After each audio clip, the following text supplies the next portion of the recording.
अगर मेरे मामा उस रात ट्रक रोककर सिगरेट पीने नहीं उतरे होते, अगर उन्होंने उस सुनसान सड़क पर खड़ी उस परछाई को इंसान समझकर आवाज न दी होती, तो शायद आज ये कहानी मैं आपको सुना ही ना रहा होता।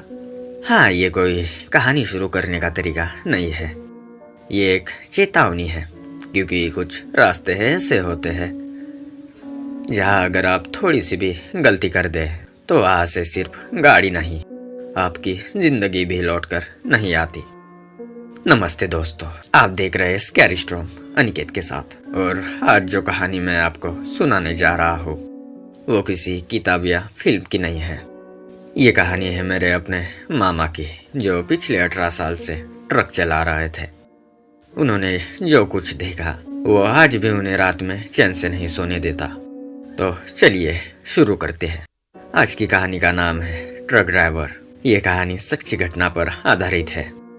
मामा अक्सर मुझसे कहते थे, अगर उस रात में जरा सा भी जल्दी निकल गया होता, अगर मैंने रेडियो बंद न किया होता, अगर मैंने उस आदमी को देखा ही ना होता, तो शायद आज मेरी जिंदगी कुछ और होती। उस वक्त मैं उनकी बातों को थकान या वहम समझकर टाल देता था, लेकिन जब उन्होंने पूरी घटना सुनाई तो मुझे समझ आया कि कुछ डर ऐसे होते हैं जो इंसान के अंदर हमेशा के लिए बैठ जाते हैं।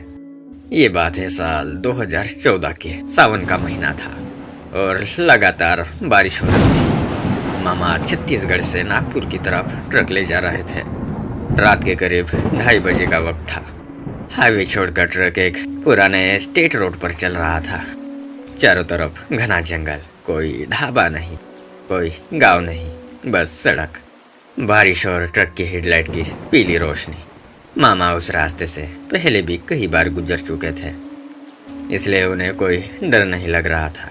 रेडियो पर पुराने गाने चल रहे थे और वाइपर की आवाज़ के बीच वो गाड़ी चला रहे थे।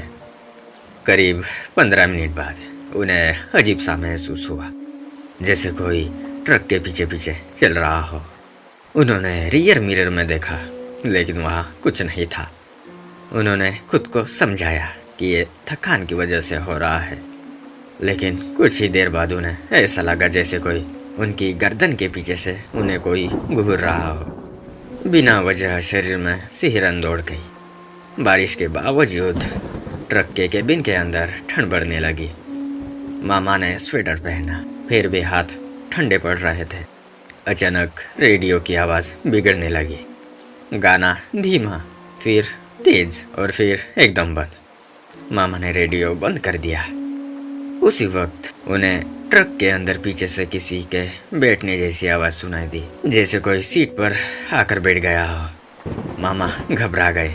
उन्होंने अचानक ब्रेक मारा और पीछे मुड़कर देखा, लेकिन वहाँ कोई नहीं था। दिल जोर जोर से धड़कने लगा। करीब 3 बजे के आसपास हेडलाइट की रोशनी में उन्हें सड़क के किनारे एक आदमी खड़ा हुआ दिखाई दिया।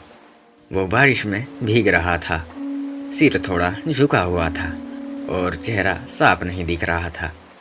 मामा ने ट्रक धीमा किया और आवाज़ दी, भाई मदद चाहिए क्या? उस आदमी ने कोई जवाब नहीं दिया, बस धीरे धीरे अपना सिर उठाया। मामा बताते हैं कि उसकी आंखें बिल्कुल अजीब थी, जैसे वो पल के झपका ही ना रहा हो। मामा कुछ समझ पाते। उससे पहले ट्रक के केबिन के अंदर किसी के भारी सांस लेने की आवाज़ आने लगी। वो सांसें बहुत पास से आ रही थी, जैसे कोई उनके ठीक पीछे खड़ा हो। मामा का शरीर सुन्न पड़ गया। जब उन्होंने फिर सामने देखा तो सड़क खाली थी। वो आदमी गायब हो चुका था, लेकिन हेडलाइट के सामने एक लंबी सी परछाई दिखाई दे रही थी, जो इंसान से कहीं ज़्यादा लंबी लग रही थी। अचानक ट्रक अपने आप बंद हो गया। चारों तरफ घना अंधेरा और तेज बारिश। मोबाइल में नेटवर्क नहीं था। मामा पसीने से भीग चुके थे। तभी उन्होंने देखा कि विंडशील्ड के बाहर 2 आंखें उन्हें घूर रही थी, बिल्कुल पास से। उसी पल किसी ने बहुत धीमी आवाज़ में उनका नाम लिया, रमेश। मामा बताते हैं कि उस आवाज़ में कोई इंसानी एहसास नहीं था, बस ठंड और खालीपन था। किसी तरह कांपते हाथों से मामा ने ट्रक स्टार्ट किया और पूरी ताकत से एक्सीलेटर दबा दिया। ट्रक जैसे तैसे चल पड़ा। उन्होंने पीछे मुड़कर देखा, लेकिन सड़क पूरी तरह खाली थी, जैसे कुछ हुआ ही ना हो। सुबह होते होते वो पास के एक गांव पहुंचे और एक ढाबे पर रुके। वहाँ ढाबे वाले ने उन्हें देखते ही कहा, रात में इस सड़क से मत निकला करो। पिछले साल इसी जगह एक ट्रक ड्राइवर की मौत हो गई थी। बारिश की रात थी।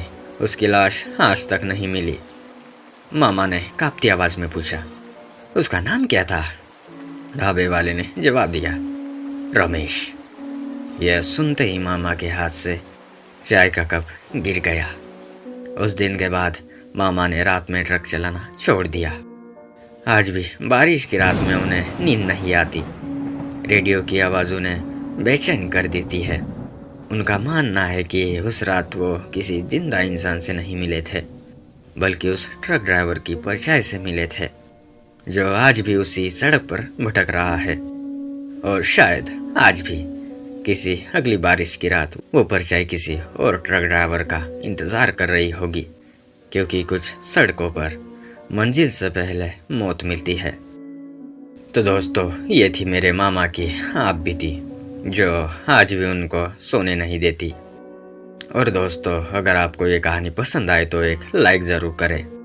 और अगर आप ऐसे ही डरावनी और सच्ची घटनाओं पर आधारित कहानियाँ सुनना चाहते हैं तो मुझे सपोर्ट ज़रूर करें, क्योंकि मेरा चैनल अभी बहुत छोटा है और इसे बढ़ाने के लिए आपकी मदद की ज़रूरत है। तो सपोर्ट ज़रूर कीजिए। तो बस दोस्तों, आज के लिए ही इतना ही। मिलते हैं अगली वीडियो में इससे भी डरावनी कहानी के साथ। Good night.